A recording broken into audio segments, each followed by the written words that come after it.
हमें पता है कि जो मॉडर्न पिक्चर ऑफ एटम है उसमें एक दरमियान में न्यूक्लियस होता है और इसके इर्द गिर्द कुछ शेल्स होते हैं और इस शेल्स के अंदर इलेक्ट्रॉन जो है वो रिवॉल्व कर रहे होते हैं। इस न्यूक्लियस के अंदर प्रोटॉन्स और न्यूट्रॉन्स जो हैं वो होते हैं। प्रोटॉन पे पॉजिटिव चार्ज होता है, न्यूट्रॉन पे कोई चार्ज नहीं होता और इलेक्ट्रॉन पे जो है वो नेगेटिव चार्ज होता है। इसी तरीके से जब इसके अलावा एक ये जो शेल है, जिस शेल में इलेक्ट्रॉन रिवॉल्व कर रहा है, उसको हम जो लोअर कुछ शेल होते हैं जिन्हें लो एनर्जी शेल कहते हैं और कुछ शेल होते हैं जो कि हायर एनर्जी शेल्स होते हैं। यानी जो शेल न्यूक्लियस के करीब हैं, क्योंकि इस पे पॉजिटिव चार्ज है और इलेक्ट्रॉन्स पे नेगेटिव चार्ज है,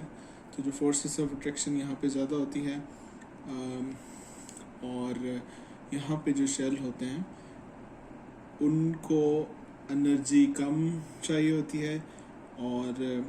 जो इसके बाद वाले जो शेल्स होते हैं वहाँ पे जो इलेक्ट्रॉन रिवॉल्व कर रहे होते हैं, अगर इन शेल्स से कोई इलेक्ट्रॉन अगर दूसरे शेल में जाए तो इलेक्ट्रॉन एनर्जी जो है वो एनर्जी ऑब्जॉर्व करता है और जब उसका एनर्जी का लेवल इस शेल की एनर्जी के बराबर हो जाए तो इस शेल से इलेक्ट्रॉन दूसरे शेल में चला जाता है। इस तरीके से अगर यहाँ से इलेक्ट्रॉन एनर्जी जो है वो एमिट करे in the form of photons, तो वो हायर एनर्जी शेल से लोअर एनर्जी शेल में आ जाता है। तो अगर ये हमारे पास पिक्चर अगर एटम की क्लियर हो गई है, तो इस तरीके से हम ये देखते हैं कि हमारे पास बेसिकली कोई भी मटेरियल है तो वो अगर हमारे पास कोई डिफरेंट मटेरियल है तो वो एटम और मॉलिक्यूल्स से मिलकर बना होता है। लेकिन यानी उसमें अगर हम देखें तो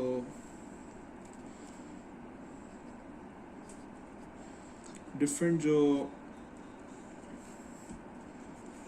एक मटेरियल होंगे वो डिफरेंट एटम से मिलकर बने होते हैं। और हमने भी ये देखा है कि इलेक्ट्रॉन्स के शेल्स होते हैं डिफरेंट एनर्जी शेल।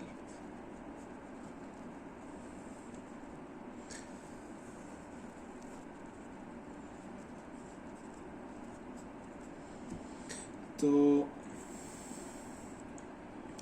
और जो आखिरी शेल होता है उसे हम वैलेंस शेल कहते हैं, ठीक है। और अगर हम इलेक्ट्रॉन को इसकी फोर्सेस ऑफ अट्रैक्शन, न्यूक्लियस की फोर्सेस ऑफ अट्रैक्शन से जो पॉजिटिव और नेगेटिव इन दोनों के दरमियान फोर्स ऑफ अट्रैक्शन है, अगर इससे ज़्यादा एनर्जी मिल जाए तो वो एक इलेक्ट्रॉन जो है वो फ्री इलेक्ट्रॉन बन जाता है। यानी अगर ये इस वैलेंस शेल से वो बाहर इतनी एनर्जी मिल जाए, यानी अगर हम देखें यहाँ पे एक इलेक्ट्रॉन को एनर्जी मिल जाए तो वो लोअर शेल से हायर शेल पे आ जाता है। अगर मैं इसको इतनी एनर्जी दे दूँ कि जो वैलेंस शेल है इससे भी ज़्यादा एनर्जी दे दूँ तो इलेक्ट्रॉन जो है वो फ्री इलेक्ट्रॉन बन जाएगा। फ्री इलेक्ट्रॉन बेसिकली जो है वो फ्री टू मूव होता है, ठीक है। फ्री टू मूव है।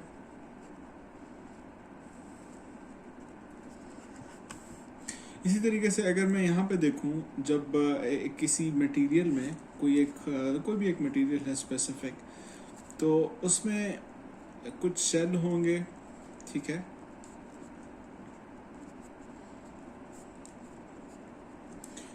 तो अब क्योंकि ये जो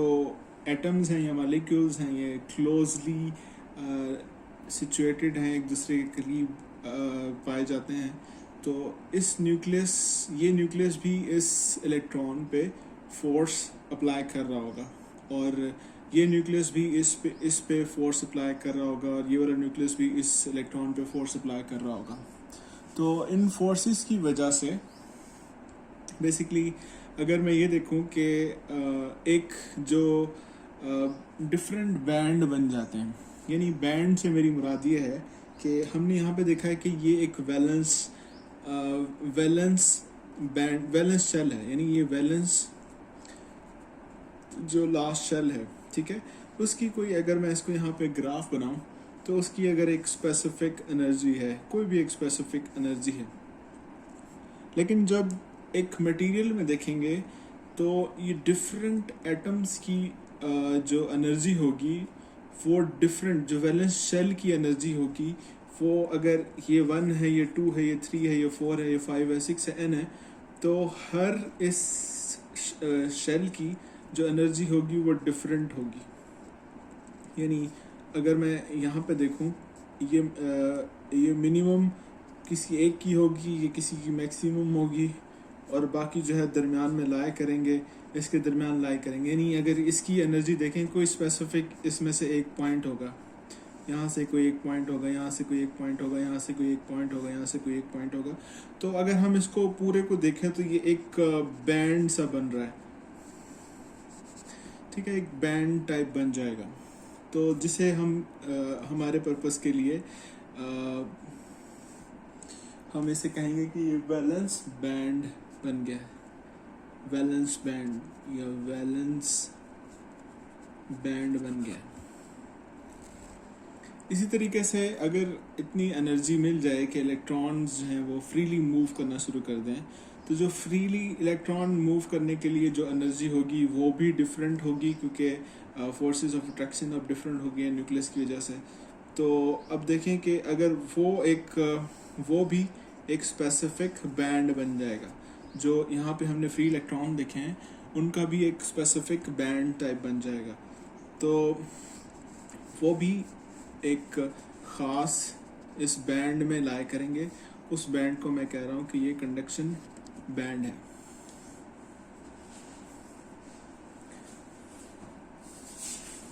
अब ये देखिए कि एक मटेरियल है, उसमें एक वैलेंस बैंड एग्जिस्ट कर रहा है, कंडक्शन बैंड एग्जिस्ट कर रहा है, और दरमियान में जो ये खाली जगह है इसको मैं कह रहा हूँ कि ये फॉरबिडन गैप है।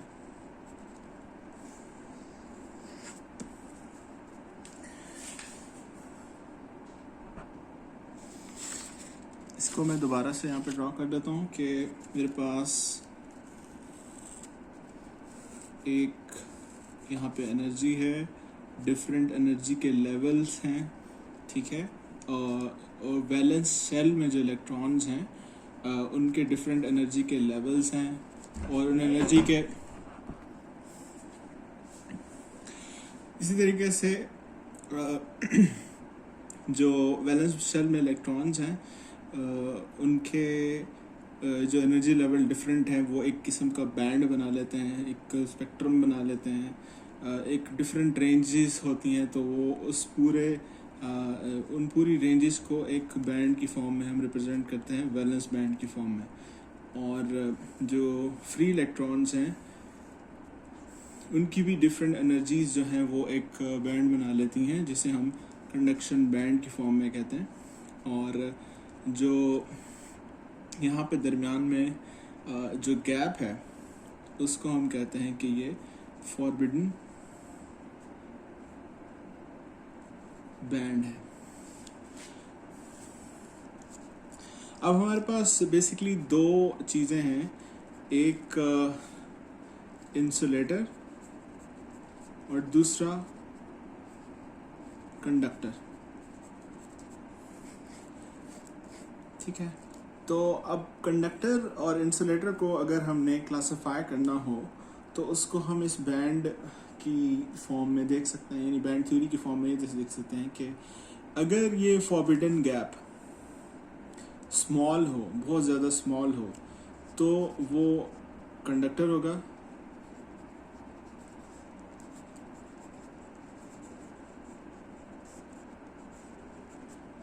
अगर ज़्यादा होगा तो वो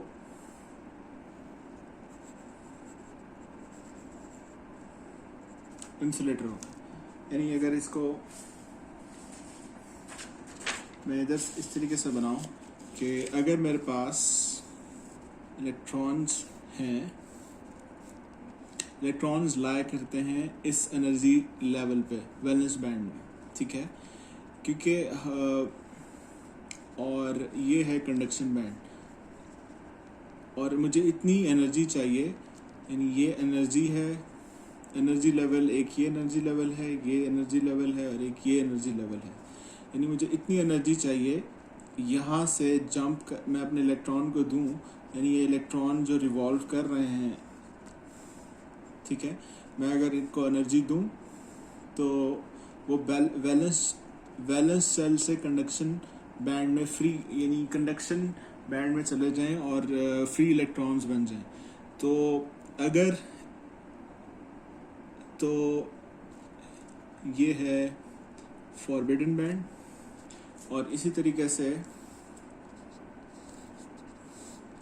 ये वैलेंस बैंड है, और ये कंडक्शन बैंड है, और ये फॉरबिडन बैंड है, ठीक है। तो अब देखें, जो कंडक्टर्स हैं उनमें फ्री इलेक्ट्रॉन्स जो हैं बहुत ज़्यादा होते हैं। जो फ्री इलेक्ट्रॉन ज़्यादा होने की वजह से जो उनका फॉरबिडन, वो इस वजह से ज़्यादा कि जो फॉरबिडन बैंड है वो छोटा होता है, यानी उनको मैं बहुत स्मॉल एनर्जी भी दूं अगर, तो इलेक्ट्रॉन जो हैं वो कंडक्शन बैंड में चले जाएंगे, फ्री इलेक्ट्रॉन्स बन जाएंगे। लेकिन तो इस वजह से ये जो कंडक्टर्स में फ्री इलेक्ट्रॉन्स बहुत ज़्यादा एग्जिस्ट करते हैं, क्योंकि उसका जो फॉरबिडन बैंड है वो, उसका जो साइज़ है वो ज़्यादा बड़ा होता है। लेकिन जो इंसुलेटर है उसमें जो इन दोनों के दरमियान, जो वैलेंस बैंड और कंडक्शन बैंड के दरमियान जो एनर्जी का गैप होता है वो बहुत ज़्यादा होता है। इस वजह से उसको मुझे, अगर एक इंसुलेटर है, इंसुलेटर के वैलेंस सेल में जो इलेक्ट्रॉन है उसको मुझे बहुत ज़्यादा एनर्जी देनी पड़ेगी फ्री इलेक्ट्रॉन बनाने के लिए। तो इंसुलेटर में इसलिए बेसिकली इंसुलेटर में फ्री इलेक्ट्रॉन्स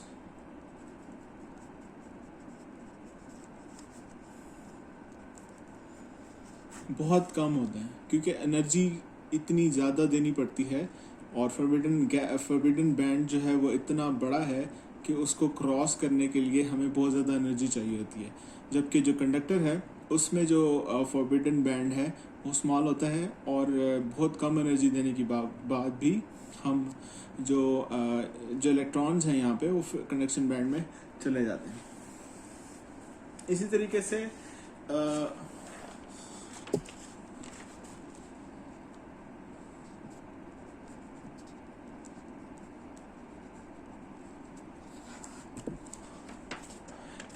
से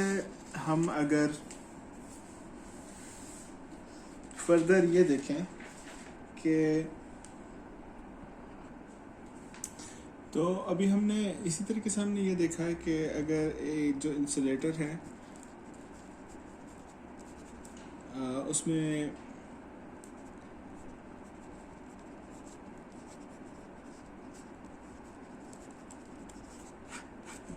जो फ्री इलेक्ट्रॉन्स नहीं होते, यानी इलेक्ट्रॉन्स, अगर मैं एक इस तरह का रॉड लूँ, ठीक है, तो उसमें और इसमें इलेक्ट्रॉन्स हैं, इसमें बेसिकली एटम है डिफरेंट, उसमें कोई इंसुलेटर है, ऐसा इंसुलेटर है जो कि एक रॉड शेप्ड है,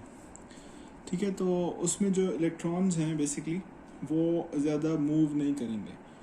लेकिन अगर मैं यहाँ पे एक ऐसा रॉड लूँ जो कि किसी कंडक्टर का मिल के बना हो, तो उसमें जो फ्री इलेक्ट्रॉन